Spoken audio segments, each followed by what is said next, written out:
Be Frank Network.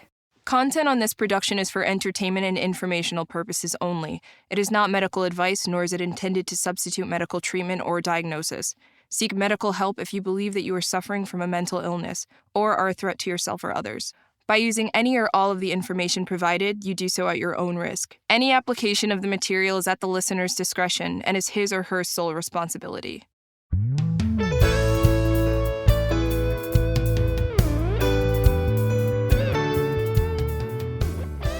Hey everybody, Doc Brian here, and welcome to Doc Talks, where we talk about people's troubles, trials, tribulations, and hopefully triumphs in life. Now, today with me, I have Les Lamey. That's right. You may remember his wife was with us just a few weeks ago, Lexi, and I enjoyed that conversation with her, but she tells me your story's a lot better than hers, and so I said, well, I have to have him to tell his story as well. So hopefully she hadn't hyped me up for a bunch of nothing here. Right. Well, I don't know if it's better, but it's definitely different and a lot longer because I'm 43 and she's 26. Wow. So. Yeah. Well, I wouldn't have pictured you to be 43. So, yeah. So, Les, you are from Conway, Arkansas, originally? From Conway, kind of born and raised there, about third generation Conway. Okay. So tell me a little bit about growing up, brothers, sisters, mom, dad in the home. Yes. So I grew up in a relatively privileged life. I have a younger brother. My dad was a doctor in Conway, a chiropractor. My mom was a stay-at-home mom.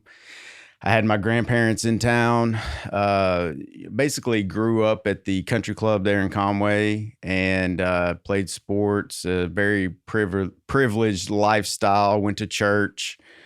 My parents were very faithful to take us to church. I rebelled from that early on, and I guess I was, saved or baptized at age 14. The way I say it is, I guess I had saving faith at that time, but I'd never really put Jesus as Lord of my life, which looking back, growing up, I never really developed the foundation of faith, and I never developed the wisdom that comes along with putting Jesus as Lord of your life. And as I got older and went through hardships, I was the man that built his house on sand, right? And when the storms came, the house came tumbling down. Gotcha. So did you go to school in Conway? I did. So you're a Wampus cat. I am. Yeah. Yes, go Cats. So our listeners can look that up and see what kind of creature that is. Moving to Central Arkansas, I was raised in Booneville.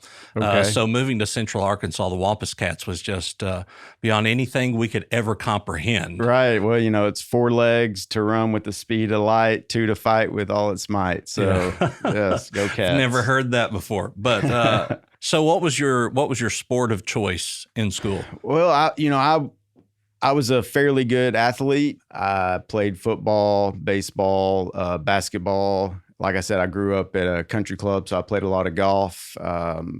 Basketball, I became a little height challenged as I vertically challenged, as I would say.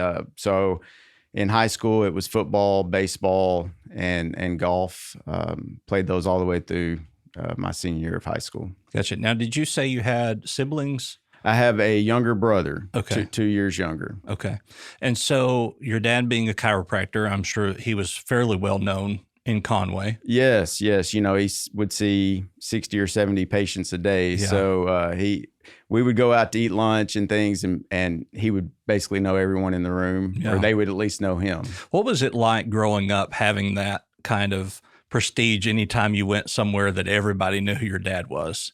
Well, looking back on that, I probably took it as pressure that I had to perform, that I had to, I look back on my childhood and my life, and it was kind of like you weren't allowed to have any issues. Mm-hmm. I grew up thinking that. I don't know that was ever drilled into me, but I thought that, I basically had to be kind of invincible. Nothing ever could really be wrong. And I think that mindset is what gravitated me towards the drinking and the party lifestyle, because I could be more myself the inhibitions drop and you can be more outgoing with a couple of drinks of alcohol, and, just feeling like, nothing could be wrong. Right. So you grew up in one of the houses where if there was trouble, it stayed in the house. And when you went outside, you put on the happy face and straightened your collar and tucked in your shirt, and everything was perfect. For sure. If it was family business, we kind of kept it in the family. Yeah. And that's a lot of pressure on a child to not really be able to express their emotions, even really to their friends, I would assume. Right. Well, my friends were kind of the same way. We, it was a lot of cracking jokes, but obviously we didn't sit around and talk about our emotions and our feelings, which, it's kind of an unwritten rule as a boy growing up. If you like this girl and she ends up rejecting you, you can't allow that to affect you, or, you make this mistake, you lose this game, you have to be tough. You can't cry about it. So. Right. No crying in baseball. No crying in baseball. Yeah. Well, hopefully that trend is kind of going away nowadays, that we allow our kids to have those emotions and to be able to talk about those problems. And I know with my son, which he's 6, but when he has a complete total meltdown, I let him have his meltdown, and then 4 or 5 minutes later, are you finished? Right, to allow him to express that emotion. So I'm sure that as a child, that was very difficult for you. So moving from high school, did you immediately go into college?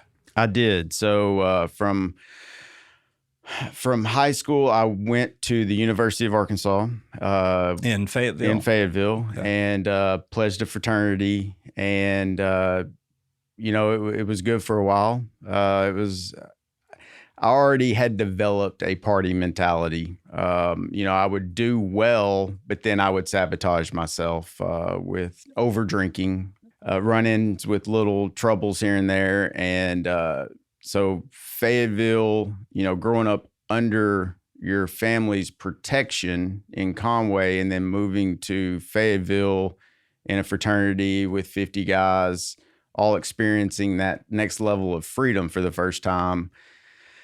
I held it together for a little while, and then ultimately that sort of started going sideways. Now, at what age did you begin drinking? I would probably say 15, 16, going into high school. The older guys, you go from 8th grade into 9th grade, and then in Conway, once you get into 10th grade, every 10th, 11th, and 12th was all together. I had friends that were older than me, and once I started going into the 10th grade, started getting my own vehicle, they started kind of coming and grabbing me, on the weekend and taking me to the high school party. Right. And, there it was usually a keg party or some kind of party like that. And yes, I started drinking and hanging out and partying, and being the young guy, you kind of come in with, you're uncomfortable, you're anxious about yourself and around all these older people. And so a couple of, beers would loosen you up, and where you could talk to people. Sure. And so do you remember the first time that you took a drink of alcohol? Or is it just kind of now a blur? Well, it's kind of a blur, but I do remember my first incident with alcohol. And basically, we were building a house, and so we were living in a little rental house, and we were all kind of in there together, my family, and I would sleep on the couch a lot. And I remember I went out with some guys to a high school party. I was 15, 16. The last thing that I remember is my parents waking me up on the couch, and my dad saying, "Les, are you drunk, or what's going on?" And I was like, I don't know. I was in a stupor. Mm-hmm. And I was like, "Wow, what's going on?" And they said, "Well, you just came into our bedroom and peed on the nightstand." I don't remember any of that, but that was, looking back, that was kind of the first blackout over drinking incident that happened in my life. And And I had multiple, Mhm. multiple incidences like that happened between age 15, 16 until ultimately I gave my life to the Lord and put all of that down. Sure. So I was probably, which I'm 36, I was probably early 30s. I had a good friend that I would go to his house and stuff, and he was a raging alcoholic, but he was the party alcoholic. I mean, he wasn't the mean guy. He was the lovey-dovey, physical touch kind of, everybody, let's just be friends kind of alcoholic. Right. Yes. And so I remember one night I was staying at his house, and I woke up and he was in the corner of the living room peeing in the corner. And I'm like, bro, what are you doing? Of course, he has no knowledge. And so this was back in the time where you could change the time on your iPhone. And so he had to be at work at like 5:30. So at 1 a.m, I changed his time to like 4:45. So his alarm went off at 2. And I just shook him. You've got to wake up. You're going to be late for work. And that sobered him up pretty quick. I can't say I've never consumed alcohol, but I've never consumed alcohol to the point of where I lost control. And so I really don't understand the concept there of really just trying to make everything stop with alcohol, which is what really leads to being an alcoholic, is that there's always something you're trying to stop. Right. Well, and I don't know where you're kind of going with that, but me and my buddies kind of had a couple of sayings, if one's good, 10's better. And, if I don't remember it, then it didn't happen. Gotcha. Right. So, Yeah. when we went on a little too far, we had little sayings that would, justify Sure. what we did. Which I think is what we all do. Right. When we know we've gone a little too far, we do something to kind of justify. Right. Yes. So you were at UA Fayetteville and you were an accounting major, is that right? Well, so I was there for 2 years, and ultimately alcohol ended my time there. I was partying way too hard and I got a couple of DWIs. Ultimately, I just faded out. And so I ended up transferring. I went to Hendrix College in Conway, which is where I ended up getting my degree in accounting, yes. Now, is Hendrix the Methodist school or the Presbyterian? It's a Methodist school. Okay. So it's very liberal. Right. There I was kind of introduced to other religion types, Buddhism, took a lot of philosophy. I kind of got my act together while I was there for a short period. It was a smaller school, so I was held more accountable to be in class and study and stay on top of that. I stayed on top of my grades. Mm-hmm. In my spare time, I was still pretty much a wreck. Gotcha. So how did you function, going and drinking and then trying to be at class on time and keep your grades up? How did you do that? Well, I was more of I guess at that time, I would say I was more of a weekend warrior, right? I wasn't drinking every day. I wasn't a full-blown alcoholic. I would put it down. It was more of a party thing, social thing, going out on the weekends, going to parties. But during the week, I would hold it together and go to class and study and do those things. Which then you're back in Conway, where all of your friends assumably are, and you are more familiar with things. So are you kind of thrown right back into the fire? So a lot of my friend group went to Fayetteville, but I still had friends that went to UCA there in Conway. And I had a couple of friends that went to Hendrix. So I was kind of bouncing around from place to place. I knew a lot of people, hung out at a lot of different parties, but I wasn't necessarily, I wouldn't say I was creating the fire. Mm-hmm. Yeah. The fire was me. Yeah. So I didn't have to go. I wasn't thrown into anything. I was the one that brought the party. Gotcha.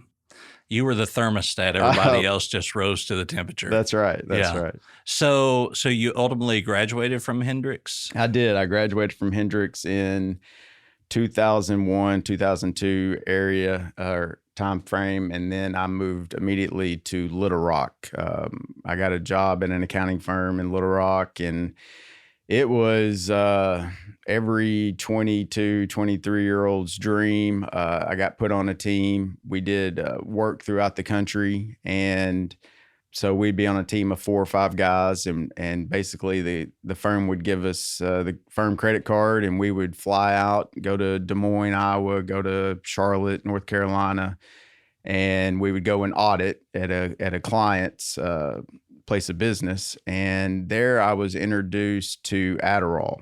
So we basically work all day long in the conference room, and we would go out at night. Well, we would, 5 guys in their 20s entertaining themselves with a company credit card in a city. You can imagine what we got into, late nights, out drinking, and the next morning we would have to show back up, at 8 or 8:30 at the clients, and we would all be hungover. And Adderall became a way for us to shake off the cobwebs and do the work that we needed to do to then get through the week and fly back to Little Rock on a Friday or Saturday. So it wasn't so much about the Adderall giving you any type of high. It was more of using it to get your thoughts back together to be able to do your work. Yes, it was a sobering up tool. Gotcha.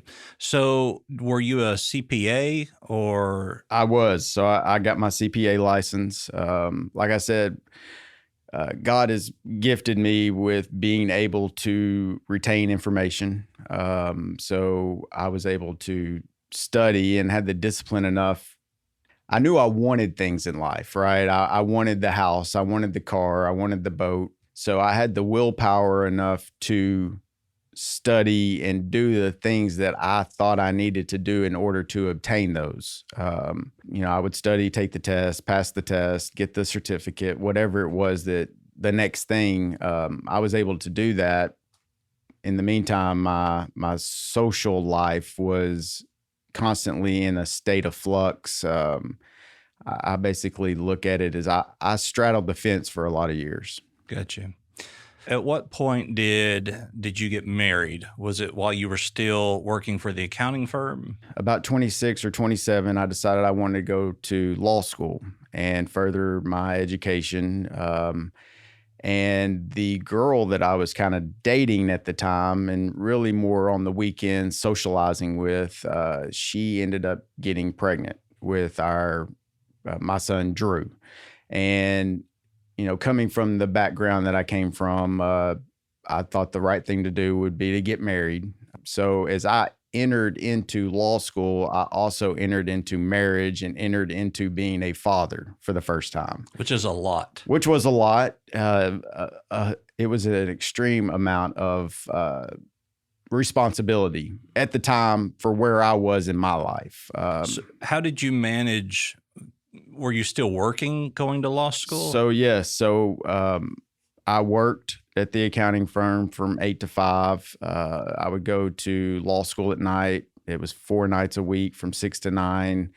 Try and cram in some, study of that. The accounting firm was a very high-paced accounting firm. We did a lot of tax work, and sometimes it would be going back to work at night to finish up what I was doing, working on the weekends. I was still working 50, 60 hours at times of the year and trying to get a law degree and had a newborn, a new wife. So I wasn't around much at that time as far as a family. And family, it just wasn't a priority at that time in my life. I was in no position to be a father at that time. And how old were you at that point?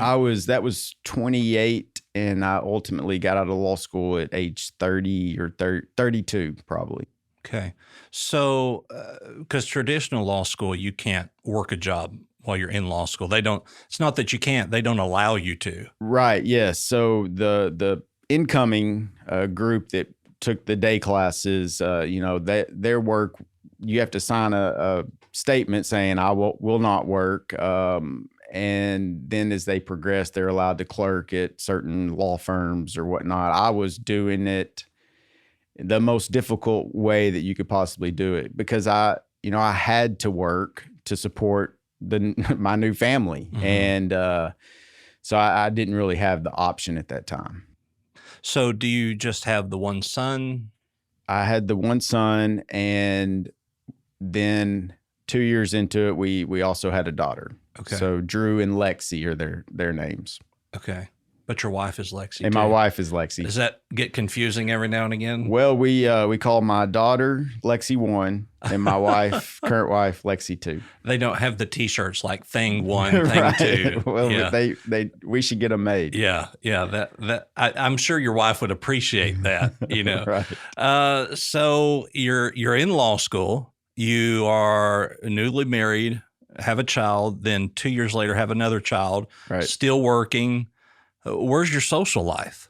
The accounting firm that I worked, it was a lot of us there, and so the social life became at work. Right. So we work all day. I would go to school. People would still be at work. The refrigerator had, beer, and we had, different types of alcohol. You could mix a drink, work in the evenings. It was a work hard, play hard mentality, which was ideal for me at the time of my life. I mean, obviously it wasn't ideal, but that's the way I viewed things. Sure. So at what point did it really just, as far as your marriage and everything, start falling apart? It was difficult from day one. And to compound on top of that, I started having affairs. So I couldn't be trusted at that time of my life. I never put down what I was doing previously when I got married. I just continued living the lifestyle that I was living before. Basically, the fights started, the tension in the house started. And my way of dealing with that was to run the other direction, run back to work, go to the bar, meet some buddies, watch a football game. I never knew how to deal with conflict growing up. My family, my parents were married, and there was not much fighting in the house. But in my family, the family I had created, there was a lot of fighting and a lot of tension. And as my kids got older, I didn't want them seeing that, so I would just leave. So what it sounds like is that your life continued. Marriage was just something that was added to the laundry list of things that you had to do. Right.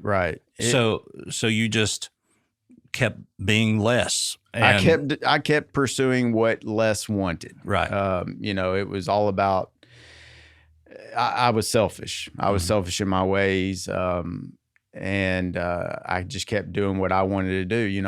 My goal was to be a millionaire. That was my thing. The people around me were working towards that. We were all working towards the next toy. It was kind of the guy that dies with the most toys wins, right? And so that was my only ambition, was my success. Yeah, I'm about $999,000 away from being a millionaire. Right. Yeah. At what point in time does the marriage then dissolve? It took a lot of time for that ultimately to dissolve. So when I finished law school, I decided that I wanted to hang my own shingle, move back to Conway. I opened up my own law firm. I was doing just whatever to keep the lights on at that time. Started a couple of side businesses, a construction company that did roofing and insurance work. And so I went from working and going to school 60, 70 hours a week to starting my own thing and doing the same, right? And so as my kids started getting older, I tried to coach them in baseball, Little League, sponsoring their teams. And my marriage just got worse and worse. And the tension in the house, my wife at that time, she started dealing with her own issues. So we met ourselves coming and going. That was basically my marriage. As I was pulling in, she was pulling out. If we were there together, it was a lot of tension, a lot of fights. And ultimately in 2014 or 15, she had had enough. I had had enough. And I got a call at work one day from my mother. She said, look, Misty, which is my wife at the time, Misty's had enough. She's called me. She's packed all your things up and they're on the front porch. What was that like, getting the call from your mother and not from your wife? I mean, honestly, at the time, I was very relieved. There was a part of me that was very relieved that ultimately happened, because I didn't believe really in divorce, or my family didn't believe in divorce. So we were just trying to hold on. I wasn't going to file for divorce. So she kind of did us a favor. And so I was relieved on one hand, but, once the dust kind of settled, I was, had a lot of shame, a lot of guilt that I couldn't make that work. But did you want it to work? I did not want it to work. I mean, it had gotten to a place where it was unrepairable. I mean, or I say that. We did counseling. She had her own issues, anger issues. I don't know. We were just not in any place. We weren't mature enough. We were basically fire and ice. And it ultimately dissolved. And I look back on that, and I think God was protecting my kids. I didn't feel comfortable with them growing up in that type of an environment. But and you knew there wasn't any way to stop it together. I had created so many bad habits in my life that I couldn't get out of. By this time, I was taking pills on a daily basis. Just Adderall, or I was adding things as I went along. I had a guy come into the office in 2014-ish time frame that had been in a motorcycle wreck and was pretty injured, and he had been prescribed unlimited oxycodone, as well as he had a prescription for unlimited Xanax. And so my lifestyle consisted of an Adderall in the morning, an oxycodone in the afternoon, and a couple of drinks, and a Xanax in the evening to kind of wind down. My office at that time, there was probably 10 to 12 of us in the office, and in the evenings, it was kind of a party, social environment.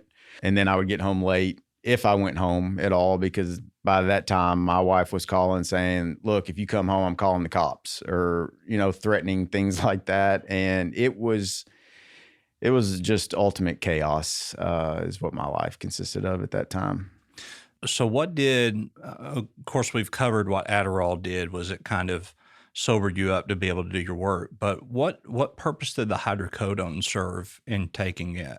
Well, I mean, it just felt good, right? And I was always looking kind of for the perfect buzz, right?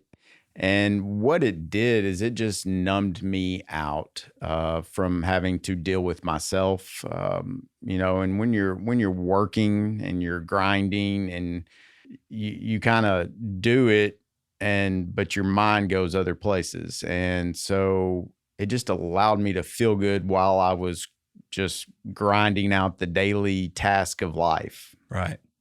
So I was at a conference one time in Dallas, and I had this major, major headache, and I hadn't eaten, because when I get headaches, I'll vomit if I eat. It's just one of those things. And so my wife, I somehow or another had one of her pill bottles in my stuff, and she said, I think there's a hydrocodone in there. And she said, just take the hydrocodone, you'll feel better. And I'm that guy that, but my head really hurts. So I remember laying in this bed at Dallas at the Hyatt there, and just like kaleidoscope colors going around, and thinking to myself, I never want to do this again. Like, this is terrible.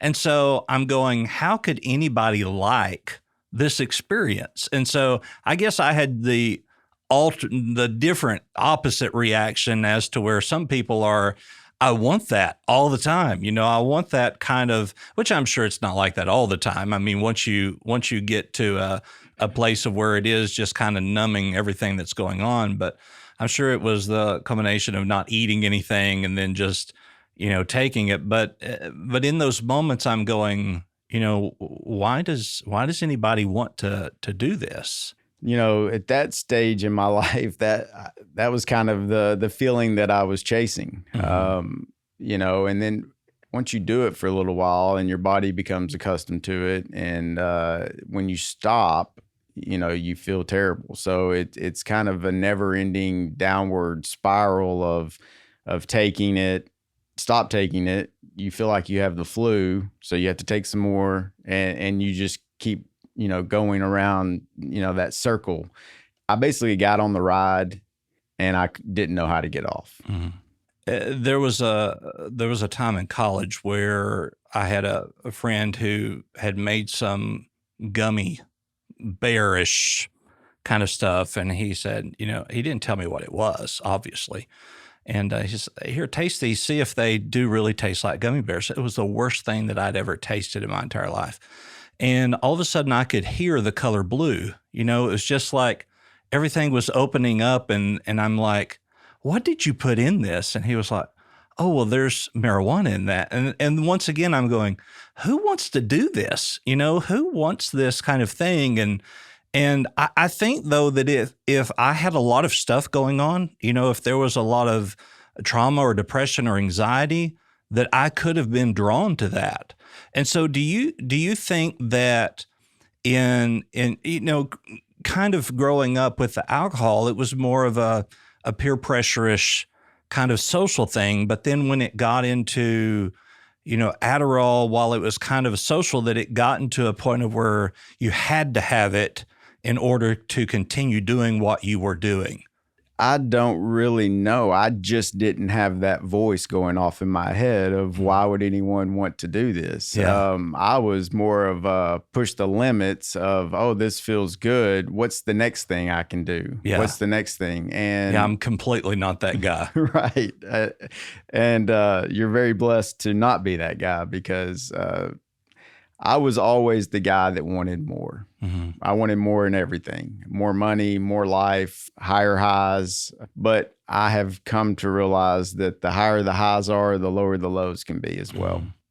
Mm-hmm. And the higher the risk. And the higher the risk. Mm-hmm. I kind of talk about my life from the standpoint of I use some golf metaphors. And whenever growing up, my granddad took me to play golf a lot, and in Conway, there's a couple of shorter holes, but they're dog legs. I don't know if you've ever played golf, but basically it's a crooked hole. It's too expensive for me to play golf. It's one of those elite attorney kind of privileges, right?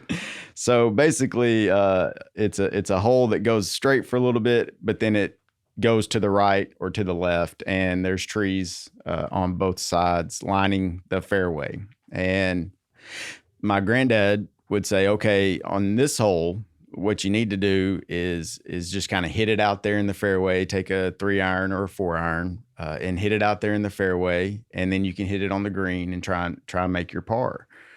Well, quickly, I thought to myself, well, if I can just take my driver and hit it across over the trees, then I can try and hit it on the green or hit it up closer. But in doing that, also, if you don't hit it good, you end up in the trees, and which they call jail. In my mentality, I was always the one that tried to hit it over the trees. And when you don't hit it good, you end up in jail. Mm-hmm. And you can get over there and you can hit it around some more and hit more trees. And at the end of the day, if you can't get it out, you just pick your ball up and go to the next hole. And that's kind of the metaphor for how I lived my life. It was, if I didn't hit it over the trees and I got in the trees and I couldn't get out, then I would just pick it up and go to the next hole. Gotcha. So now you are 32, 33 years old, have your own firm. Your wife has left you, or really put you out. Yes. And where do you go from there? Well, so I was prideful enough, my family came around me and said, look, you can stay at our house. But I was so prideful that I didn't want anyone's help. I can figure this out on my own. And so it consisted of sleeping at the office. Basically, I called a contractor and he finished out a shower. So I was basically just sleeping there at the office, showering, had my clothes on a rack, and I was just going to push through. But when I had so many plates spinning at the time that when that one plate started kind of wobbling and fell, then all the plates started falling. And after about 6 months or a year, so I was working, trying to make money so I could pay the house payment, pay the credit cards, everything that my kids were doing. And ultimately, I just gave out. I just couldn't stand under the pressure anymore of supporting all the different households as well as the employees that I had. They were looking to me to get their paycheck every Friday. The pressure of supporting all these different people based on my productivity just became too much. And I ultimately just caved in. I told everyone, look, you're going to have to go find something else to do. I can't do this anymore. And I locked the doors, just started running the opposite direction. So in that interim between getting divorced, living in your office and closing the doors, do you ever remember an employee coming to you and just, Les, are you okay? Is there, I'm worried about you. I'm concerned. This isn't like you. This isn't normal. I don't remember an employee saying that, but I had multiple people, come by, check on me, look, we're here. Everyone that I knew that they couldn't do anything, right? It had to be me doing something. And I didn't know what that thing was. And I didn't even know at the time to search for what the next thing was. I basically painted myself into a corner and I just didn't know how to get out. And, people would come by and say, look, you ought to look at rehab. You've got to come to the end of yourself and receive God. And all of that stuff would just bounce off of me. Like I was in no place to really receive anything like that. And I just kept running. Right. And I'd started down this path and I didn't know how to change what I was doing. Mm-hmm. Nor probably did you want to, really. Nor did I want to. Even though you knew it was destructive. It was, well, if I can just get through today, then tomorrow's a new day and we can start, and maybe it will be different tomorrow.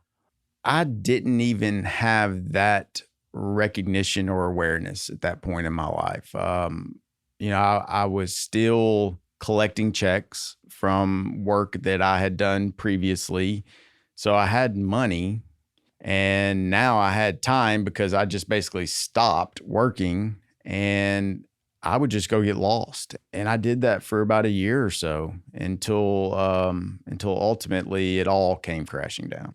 So when you say you would go get lost, what exactly does that mean for you? Well, I had an off-road vehicle at the time, and I went and picked up a dog at the Humane Society, and me and this dog would load up my vehicle, and I always had a drink, a plethora of assortment of drugs, and we would just take off and go get lost in the woods and walk around. When you're in that state of mind, you have all this energy and you have no really thought of what's going on or how this is going to affect others or your life, or you just know you're running. And that's the best way that I know how to explain it is I just ran and went and got lost, and I would try and see my kids when I could. I was normally late to do that. I was just, I would, had a hotel room that I would stay at frequently there in Conway. And you're halfway trying to hold it together, and then the other part of you is just wanting to run from all of it and not knowing where you're going. Mm-hmm. You're just wanting away. Right. So at what point was the Adderall, hydrocodone, Xanax, alcohol no more that you had to have something else? Well, so ultimately those things led to different things, but with all the same effect. So it led to harder. So when the last year of living that life, it was smoking methamphetamine, it was snorting heroin, and snorting Xanax. For a year, I went on about that every day until ultimately it came to a screeching halt. And what caused that halt? So the way I like to say this, and in the spirit realm, I think God looked down on me and showed me mercy and grace and said, look, I've seen enough of what Les is doing. He sent his angels to basically create situations where I had nowhere else to go but to him. In the physical, I got pulled over one day, and the officer asked to search my vehicle.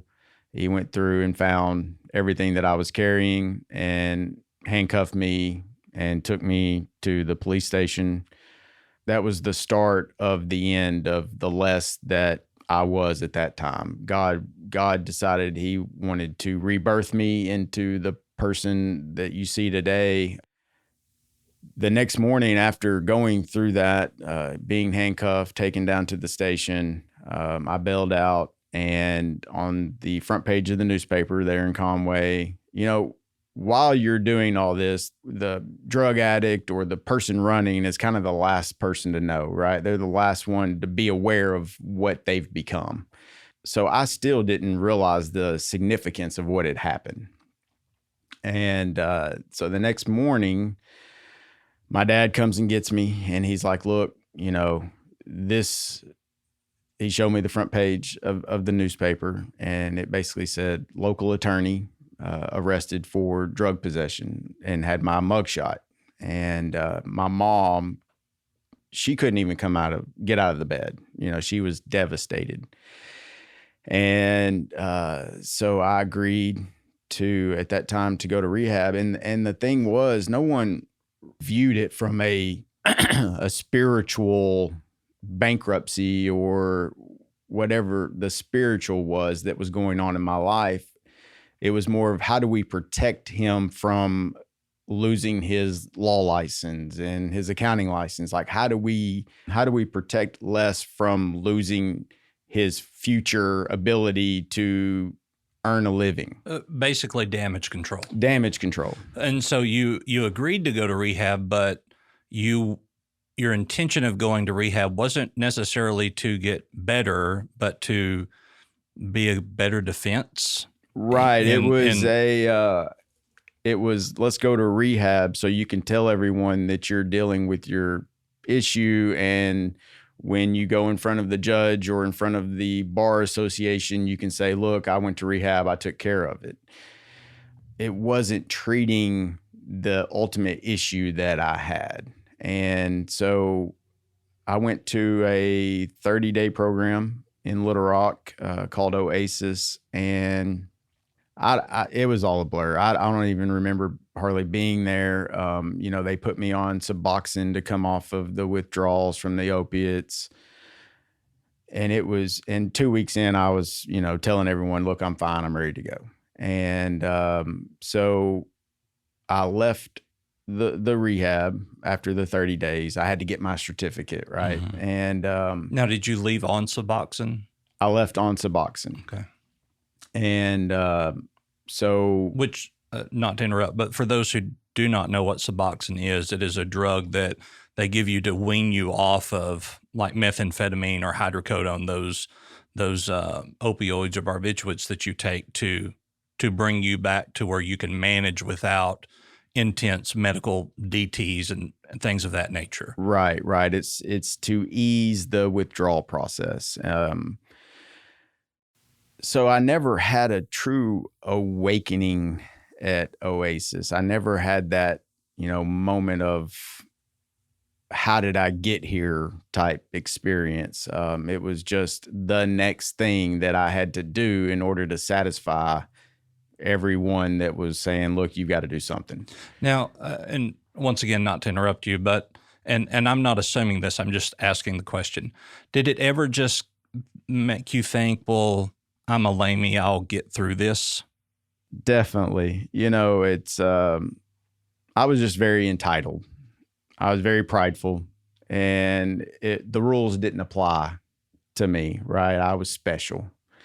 I still, in the back of my mind, still thought that, even though my world was basically crashing in around me, I still was so arrogant.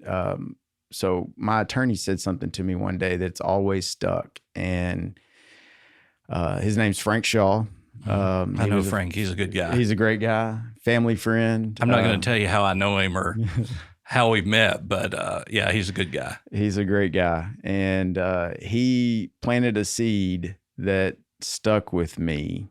He said, Les, you are on the corner of arrogance and ignorance, and it's time to move off. And at the time, I didn't, it was a seed that has just bloomed in me that, at the time I was like, what's he talking about? Arrogance and ignorance. And that was the seed that basically started the transformation of my life. And he was a vital key in getting me to the place that I ultimately needed to be. So when I left the 30-day program, I went back to doing exactly what I was doing. I had a court date coming up for what I'd gotten in trouble for. And when I showed up, the judge asked me if I could pass a drug test. And I immediately just said no. And now, assuming in Faulkner County, you know all of these people, you probably knew the judge. I knew the judge. I knew the prosecutor. Frank was representing me. Frank had even told me before I went, he said, look, they're going to make you take a drug test. And I still, in my crazy way of thinking, just thought that nothing's going to happen to me. I thought it was all kind of a joke or to scare me in some way. So I was using all the way up until the day of. And so we show up at 9, 10 in the morning, and they're discussing, and the judge calls Frank back into his chambers with the prosecutor, and Frank comes out and says, look, they're wanting you to take a drug test. And I was like, Frank, I can't do that. I can't pass a drug test. And so he went back in there and told them, and I was standing out there in a suit and tie, and they come back out and slap handcuffs on me and have me sit on a bench. And Frank left. The judge and the prosecutor called the next case. And I'm sitting there just going, this is a joke, right? Y'all are, because in my drug-fueled addiction, I didn't feel like I was harming anyone except myself, right? It wasn't like I wasn't there because I went and robbed a bank or murdered someone. Like I hadn't really felt like that I did anything wrong. Obviously, I left a wake of destruction behind me that I came to realize. But at that point in my life, I was just like, why are these people beating up on me? Like, what have I done wrong? What was it like sitting there for the rest of the day, presumably having other defense attorneys come in that you knew, sitting there, I'm guessing in the jury box, Yes. handcuffed? What was that experience like? It was exactly what I needed. Mm-hmm. It was the thing that started humbling me down to a place where I needed to be. And it started the period of less just being set down by the Lord, and from there, So I'm there all day, and they're calling the next case and the next case and the next case. And these attorneys are coming in and they're just kind of, I know them and they're looking at me going like, what has become? Obviously they can't talk to you. Right. Yeah. No one can really look at me, Mm-hmm. And it just became like, what has happened? Like, this wasn't supposed to happen to me. Mm-hmm. This wasn't supposed to happen to Les. So at the end of the day, I still, in part of my thought process was, okay, they're going to, unhandcuff me. And they basically just did that to show me that, look, I've got to get my act together or whatnot. And they're going to, because your lesson was learned. I mean, you've sat there all day being embarrassed by other counterparts coming through. Yes. And, but that was not the case. And so the Judge Reynolds, which, did me such a good, it was a gift. He called the bailiff over and he's like, Les, we're holding you in contempt of court. You're 30 days in Faulkner County detention. And, and I've reset your court appearance for 30 days and, you can come back and stand trial sober. Mm-hmm. Yeah, I went and they ran me through the check-in and took my suit off and took my tie off and threw on black and whites and put me back in the jail. And it was a very sobering moment, but God's grace, 10 days into it, I was given an opportunity to go to Renewal Ranch in Conway, which is a faith-based recovery, rehab, or transformation ministry. And that's where ultimately God did his work in my life. He was just slowly breaking me down to the place where I could receive what he wanted to do in my life. So backing up just a little bit here, I was a police officer in North Carolina for a number of years. And I don't know if it is in Arkansas the way it is in North Carolina, but if you're held in contempt of court, nobody can get you out of that contempt or make that sentence less except for the judge that held you in contempt. Right. And so 10 days into it, you're given these options. Was it because your attorney had then gone to the judge and said, hey, if I give him these options and he takes this, then this is what we'll do? And so assumingly, if you did that and you said, yes, I'll go to Renewal Ranch, then it would have had to been court ordered. Right, correct. And, going just back in my life, my history, I had run-ins with the law. You don't live that lifestyle and not have your little run-ins here and there, DWI, public intox, or getting into a fight or whatever it is. It was always, they would put me, take me to the jail and then release me. Mm-hmm. I could bail out. I had the means to do that. But this time was different because he held me in contempt. I couldn't go anywhere. Right. You couldn't be bailed. You couldn't, ROR? You couldn't. Yeah. I couldn't be released to just continue going on about my business. I had to sit. He set me down. And Frank, my parents' church is big supporters of Renewal Ranch. And so the pastor there came and saw me. And in jail. And what was, because I've, as a pastor of church, I've gone and visited people in jail.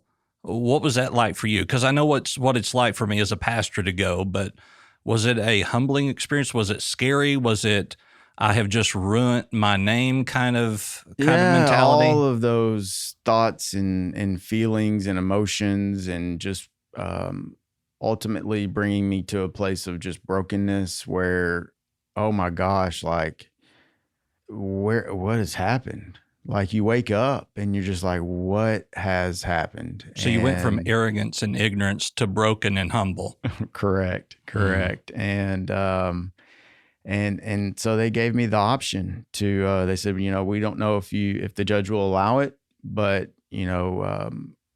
would you be willing to come to Renewal Ranch? It's a 6-month program and, At one place I'm thinking, oh my gosh, 6 months, like that seems like a lifetime. But at the same time, it was, I don't know the events that in my mind led me there. I knew that the 10 days that I'd been in jail was an eternity. A guy that was kind of sleeping next to me was reading the Bible one day, and he just kind of started sharing his heart with me, and I started sharing my heart with him, and just kind of had this, like, God just started surrounding me with different people, just pointing me to him. And Frank went back to the judge and said, look, Les would like to go to Renewal Ranch. Would you sign the order to allow him to go? And I guess the judge said yes. And Frank came and picked me up.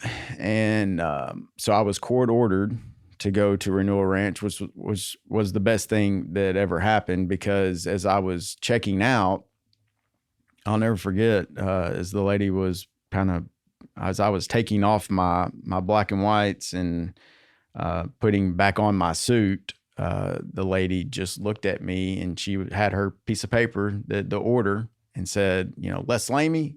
And I was like, yes, ma'am, that's me. And she was like, don't let me see you again. And that stuck.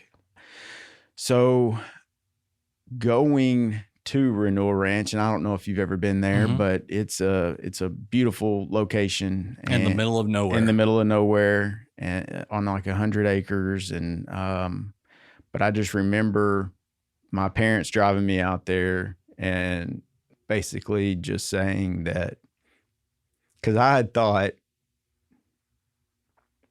I'd gone to a place that I could not be recovered from. Which is the perfect place to be. In order to get help and to recover is where you have to get to that place of. Right. So I apologize. Don't apologize. I thought I had gone too far. Once I started sobering up, it was always growing up. It was always like, those people. Yeah, I see those people need help, but not me. And, but once I truly realized that I am those people, I is those people, right? And we all are. We all are those people. And just driving there, my dad said, look,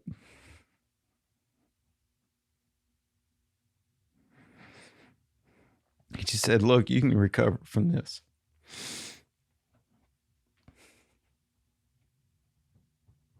You still have a long life to live.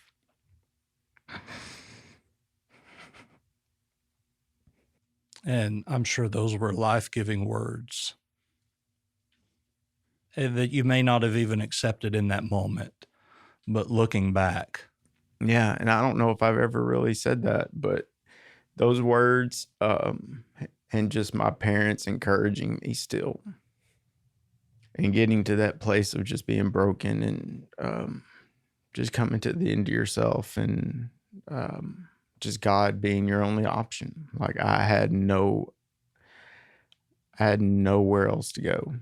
And one of the biggest things I think with recovery is knowing that the people that love you the most haven't give up on you. But there are those people who get to Renewal Ranch or to Harbor Home that don't have anybody. Yeah.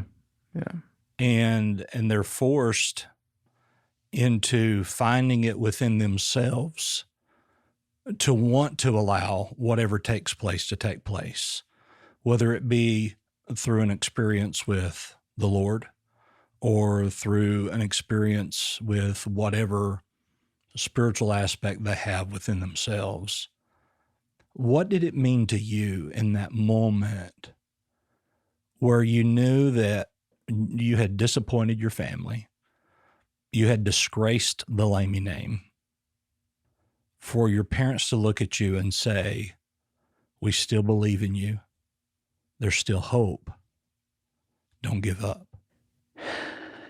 I mean, it obviously means the world. And I just remember showing up there and I just was just open to whatever. And I look back on that and just that position where you find yourself and where you can just say, look, I don't know how to walk. I don't know how to eat. I don't know how to dress myself. I truly started to understand all these things that people had told me, such as coming to the end of yourself. And I was just so humbled and broken to where I was just open to whatever. And I don't know. I look at it now and I'm like, I'm not doing anything. It's like I'm being done. And just to stay in that place of just complete humility. And that's how I'm living my life now. In the world, we would call that rock bottom. Yes. But everybody's rock bottom is different. Every bottom has a trap door. Yeah. So what do you think kept you from falling even farther? Getting arrested. And I didn't even think about, the consequences of losing at that point in my life, like I didn't care about if Sally Joe was saying, oh gosh, look what happened to Les. Everything just kind of disappeared. And I'd been stripped of any ego, any pride that I still had. Like all of it just went away. And the fact that I was court ordered, I tasted jail enough to know that I wasn't going back there. And I was open to do whatever it was that needed to be done in order. And I didn't even think about, I've got to change my life. I was just completely broken, humbled, and open, and willing to just go through whatever it was that Renewal Ranch was going to have me do. You get there, and I mean, like I said, I don't know what I've done. I'm just being done. And I was open, and after a week or two, you start, the fog starts to lift, and you start to feel feelings again and emotions. My life, I had suppressed all those for so long that it was a new thing that I was feeling again, and then learning how to deal with that. And luckily, I was in a safe place. I wasn't going anywhere, and the Lord forced me to deal with myself. And not only are the fog is lifted and you're having these emotions, but really for the first time, you're being able to express these emotions sober.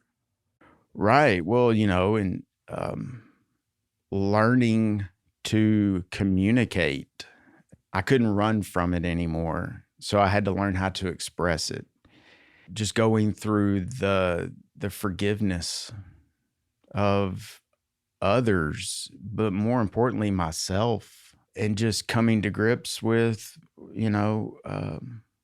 with what happened in my life, and just letting all that go and just trusting God was a new experience for me. One question I'm asked a lot is, how do I forgive myself? And depending upon those situations, the answer could vary. But what I say in a spiritual sense is we can't forgive ourselves. God has to bring that healing into our lives. As individuals that are outside of religion, and how do we forgive ourselves? We've got to come to a point of where we realize that individual who did those things no longer exist. Right. And so you now have a new identity, and you have come to, here's my bad analogy, so feel free to laugh. Okay. You came from less being more, being that you less are the life of the party. You bring more to the table, to understanding less of you is more. The only way I can explain, I grew up hearing all the Bible stories. It was like I said, I got to a place where I just completely said, I don't know anything. I obviously don't know how to live life. And then I started reading and started hearing and just started believing it on its face. The questions went away, and I just started putting into practice what I was reading. And when Jesus says, "You're forgiven," I just accepted that. When he says, "Seek the kingdom and all things will be added," I said, okay, I'm just going to do that. It all kind of just became what it became. And he just shut the doors on my past in my eyes. And my family's forgiven me. The people that matter in my life have forgiven me. And so I can live with it, and I'm transparent and open, and he opened me up, and he just has me wide open and just continues to pour into me. I realize that, it's not a striving thing. It's not the next thing that I can do. It's just kind of just being and receiving and allowing him to just love on me.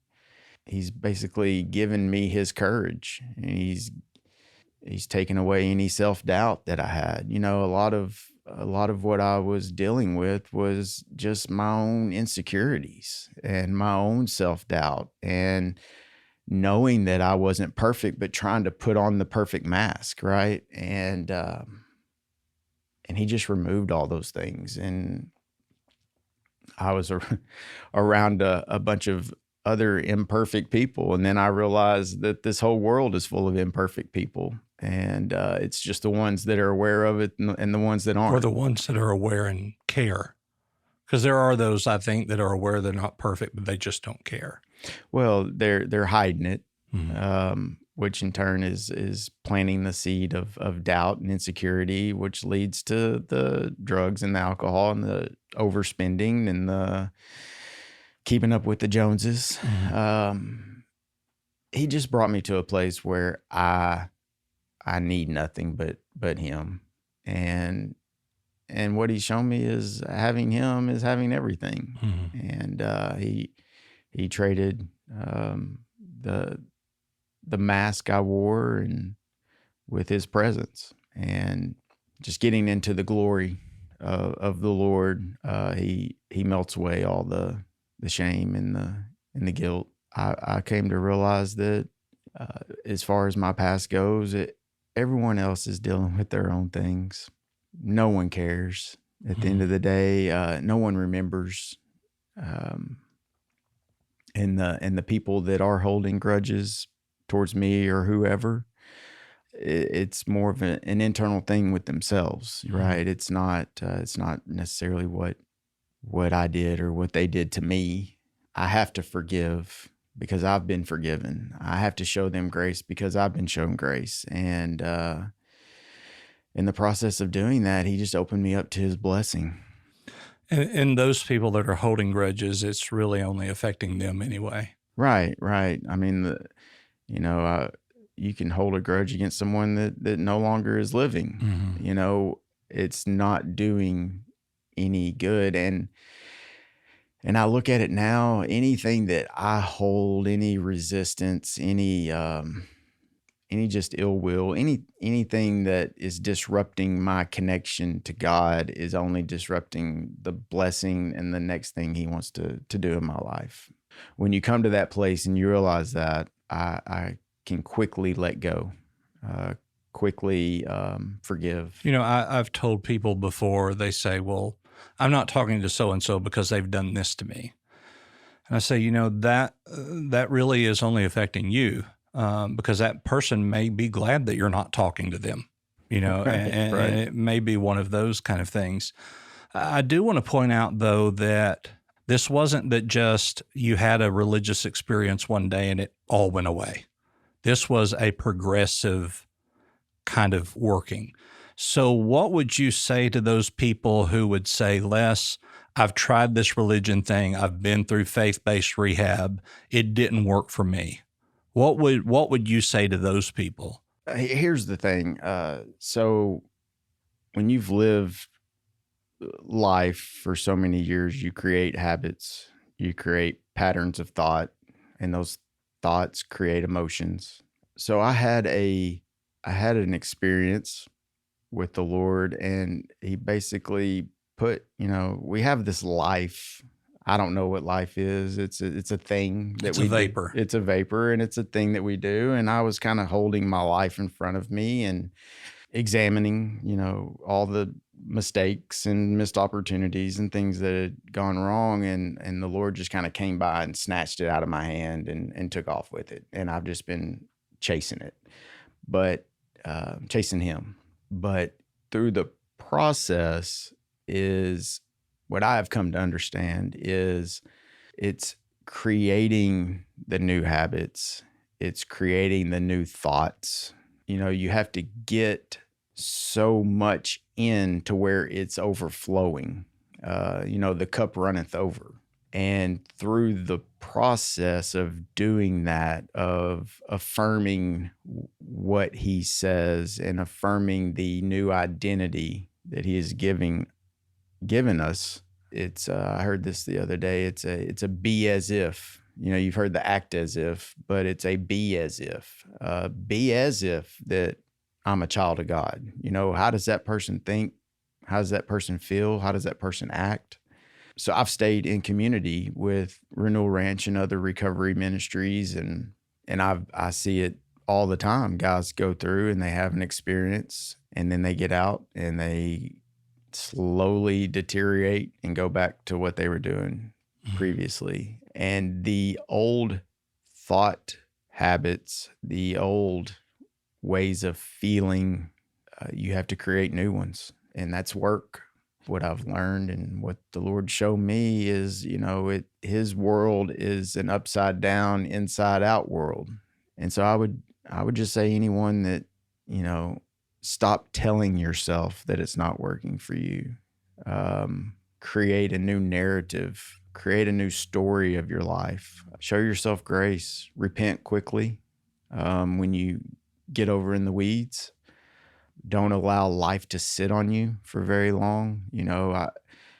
I'm back out. I'm practicing law again. I'm advocating for clients, and it puts me in an adversarial role.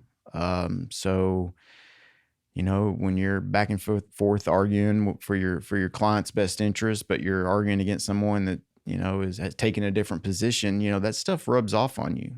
And I've created new habits in my life. One of them is just the attitude of gratitude. And I've gone so far as to set my alarm clock on my phone every hour to just remind myself to just be thankful.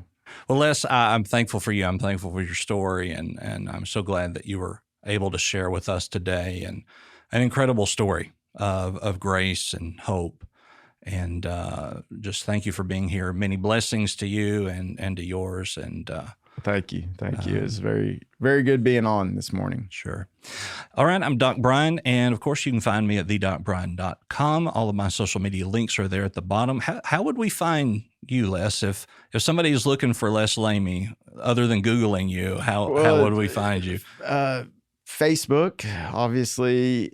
My wife set me up with an Instagram account the other day, and as far as if you're needing legal services, go to justinmintonlaw.com. All right. And we will send Justin a bill for this plug here. Yes. All right. TheDocBrian.com is my website. Again, all my social media links are at the bottom of that page. Of course, Doc Talks is a part of the Be Frank Network. You can check out all of our podcasts at BeFrankNetwork.com. Once again, Les, thank you for being here. Thank you. And thank you for listening today. Have a great day.